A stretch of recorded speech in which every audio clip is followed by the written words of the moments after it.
What do you think of the Celtics? What do you think of a championship contender, a champion being deconstructed piece by piece, especially as they wait on Jayson Tatum to recover from Achilles surgery? Yeah, I'm going to give them an incomplete so far because I think that there's more to be done.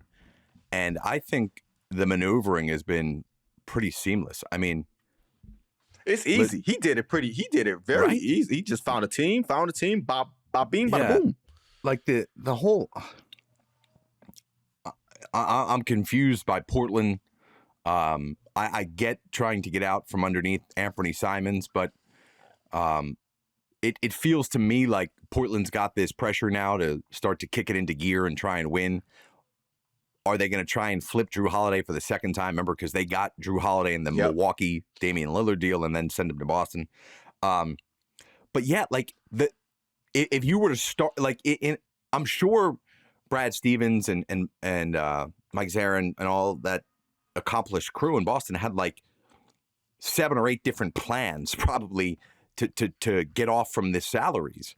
And I would imagine the one that they would have they probably wouldn't have wanted to do any of them, right? But ultimately had to.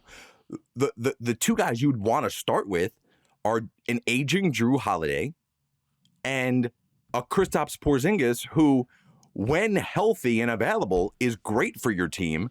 But with the question marks you're going to have for your roster this upcoming season and the lack of dependability that Porziņģis presents for you, of course he's the next guy to go after Holiday.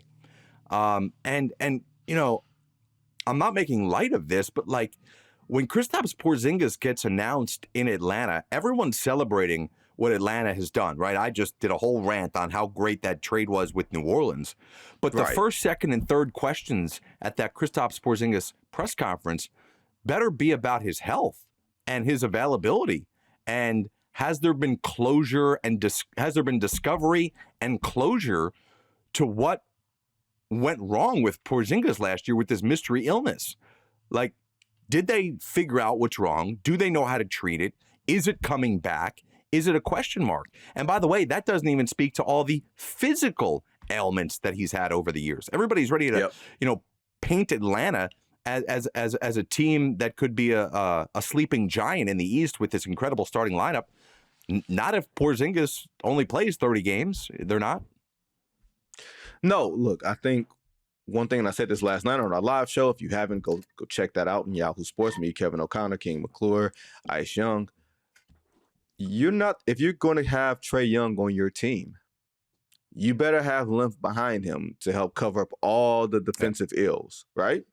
So not only do you have Dyson Daniels, Jalen Johnson, like you got the length, right? You have all the length in the world, all the rim protection, the wings. Like, I'm 100% with you. I'm in on what the Atlanta Hawks are doing conceptually.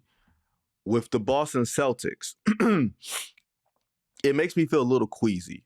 I'm not going to lie to you, Jared. And the queasiness comes from just the structure of this. And I know that we love the fact that we love the fact that, Jared, there are 7 teams that have won the title in 7 years, and we get all these new teams and faces in the finals and everything else. But there feels something unsettling to me that a team that had built itself the right way, right? That we tell teams, you make smart trades, you nail your draft picks, you're opportunistic in free agency and in the trade market, and you find yourself a year ago winning a championship rather easily, right? You didn't cheat your way to a title. And then you were lined up this year before the injuries, which would have happened anyway. Maybe they would have gotten knocked out in the second round anyway by the Knicks. The Knicks were just a buzzsaw, in those games. But you positioned yourself to be good enough to be good again year after year after year.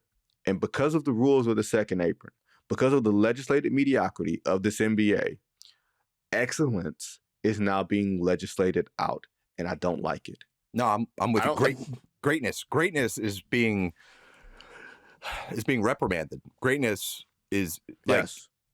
I agree, man, and I think the NBA miscalculated this massively. But one quick thing, I do want to speak to that.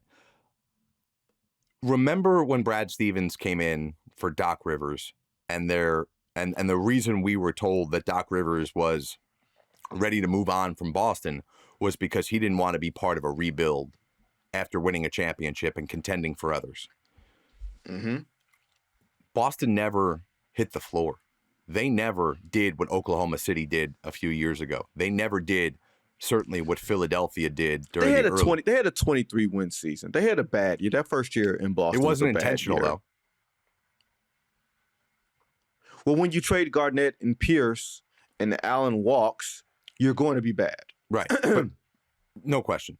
But I would say that I give this an incomplete with Boston because I believe this roster, if it stays as is today, based on what we know about the East, and again, a lot could change, they're still a playoff team to me. Like Jaylen Brown still could be the best player on the. Derek White is still sensational. You know, you'll see that they have a massive question mark in the middle. Like, do they bring back Horford and Cornette? Do they go out and get like they've got to get not only a starting center because you're not going to start Horford, you've got to get some depth there. There's no question. But the combination of Brown, White, Pritchard, you know, and some of these other guys, depending on who's there, I think is still going to be a team. They're not going to compete for a title. I think they're a playoff team. But to circle back to what you're saying, yes, this is the biggest failure of the CBA. And I've spoken to team executives about this. I've spoken to league executives about this.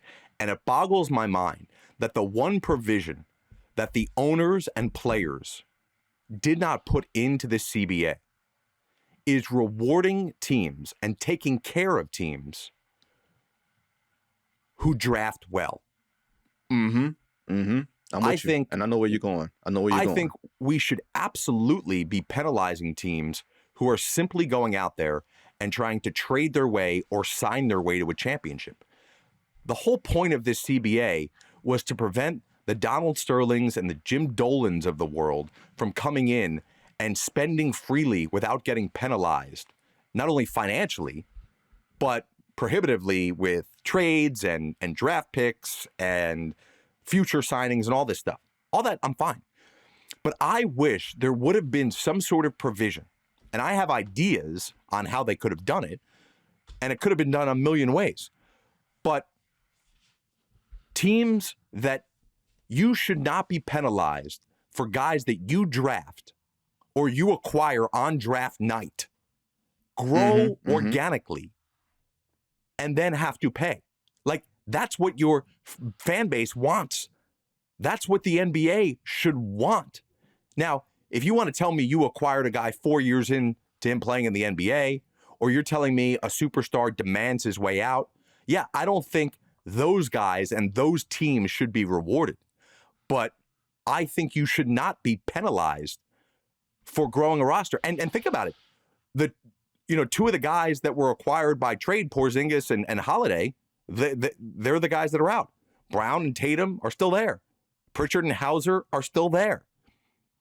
But yeah, I'm not shutting the door on Brad Stevens yet. I don't think this is a full-on tank.